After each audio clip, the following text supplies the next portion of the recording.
how to remove repost on TikTok. Hey everybody, welcome back to the channel. In today's video I'm going to guide you through the steps on how you can remove repost on TikTok, so make sure to watch the video till the very end.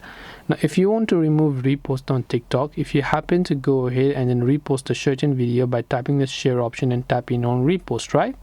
Now if the video is still within your reach, then you can actually find that video and tap on it and select remove repost. But let's say you've scrolled through so many videos here in this case and now you don't find the option for that video. Where do you find the repost?